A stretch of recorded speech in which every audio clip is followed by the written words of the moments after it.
আসসালামু আলাইকুম, সবাই কেমন আছেন? আশা করি সবাই ভালো আছেন। তো আল্লাহর অশেষ রহমতে দ্বিতীয় রোজা আজকে সেহরি খাইলাম। খায়াটা সেহরি খায় একটু ঘুরে বেড়াতে কিন্তু খুবই ভালো লাগে। ছোটোবেলায় কিন্তু খুবই ঘুরে বেড়াতাম। আগে তো শীতকালে যখন আমি ছোটো ছিলাম, শীতকালে হলো যা রোজা হইতো, তখন শিউলি ফুল খুবই ফুটতো। তো ভাত টাত খাইয়ে তারপরে শিউলি ফুল কুড়াইতে যাইতাম, খুবই ভালো লাগতো। আর এখন তো আর শীতকালে রোজা হয় না, এবার তো একটু শীতকাল হতে মনে করেন যে এই শিউলি ফুলের এখন তো নাই শিউলি ফুল। আর এখন আল্লাহর রহমতে আমার গাছেই আছে শিউলি ফুলের বাসার ভিতরে, কিন্তু আগের থেকে ফুলগুলো হয়ে গেছে, এখন তার ফুলের সিজন না। কিন্তু সেই পুরোনো দিনগুলো মনে পড়ে যে আগে কত সুন্দর ফুল কুড়াইতে যাইতাম, এই সেরি খেয়া আর ঘুমাইতাম না, ঘুরে বেড়াইতাম। সেই কথাগুলো মনে পড়ে, খুবই ভালো লাগে। তা এখন খাওয়া দাওয়া শেষ, একটু হাঁটাচলা করে তারপরে ঘুমাবো।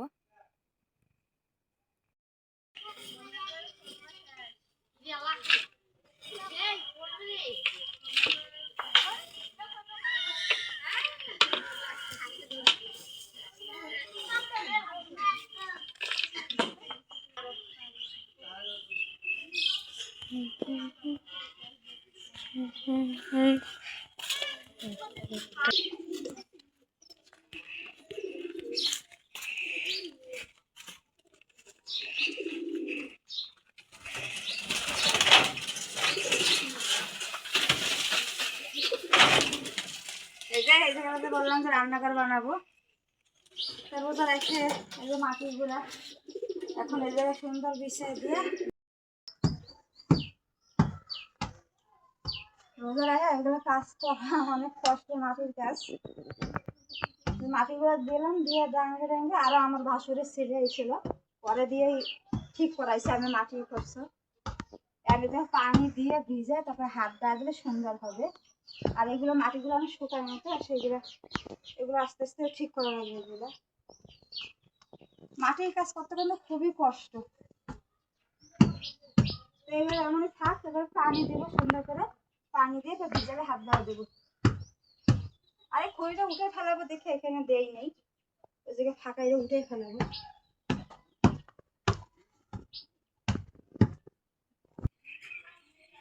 এদিকে আরেকটা ঝামেলা দেখেন, এই আলুগুলা কিনে রাখছি, যেহেতু এখন আলু সবাই তুলতেছে, আলুর কিন্তু এখন দাম কম, তো এখন কিনে রাখছি।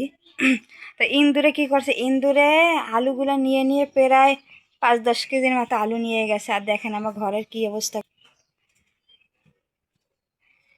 এই দেখেন, এই জায়গায় আমার ফ্রিজ রাখা আছে, ফ্রিজে দেখেন মাটি কত যে মাটি তুলছে ফ্রিজের সাইডে। এখন এই ফ্রিজ সরাইতে হবে, সরাই তারপরে মাটি লাগবে। এদিকেও দেখেন, দেখছেন কি অবস্থা করছে মাটি তুলে। এখন এই ফ্রিজটা আমার একলার পক্ষে সম্ভব না। আমি দেখতেছি যে এক রাতের ভিতরে কি অবস্থা করে মাটিগুলো তুলছে, মানে আলু পেরে অর্ধেকটা নিয়ে শেষ করে ফেলাইছে। এই ফ্রিজ সরায় তারপরে এই যে মাটিগুলা সরাইতে হবে।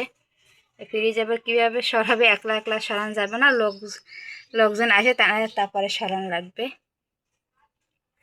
আলুগুলো কিনেও মনে করেন যে জ্বালা। আর এই আলুগুলো মনে করি কিছুতে রাখা যায় না, তাহলে পচে যাবে। এরকম আলুর বাতাসে রাখলে আলুগুলো সুন্দর থাকবে, সেখানে আলুগুলো এভাবে রেখে দিছি।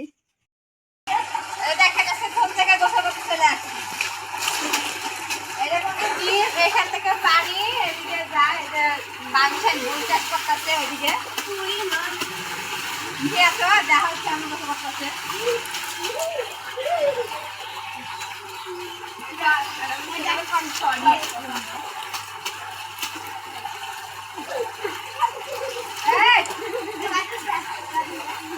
দিকে নিয়ে আসো, আর দেখ কত পানি, দেখেন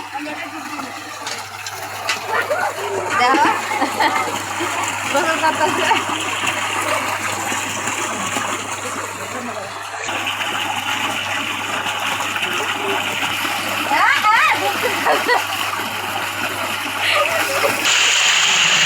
দেখেন কি সুন্দর পানি বাড়াচ্ছে।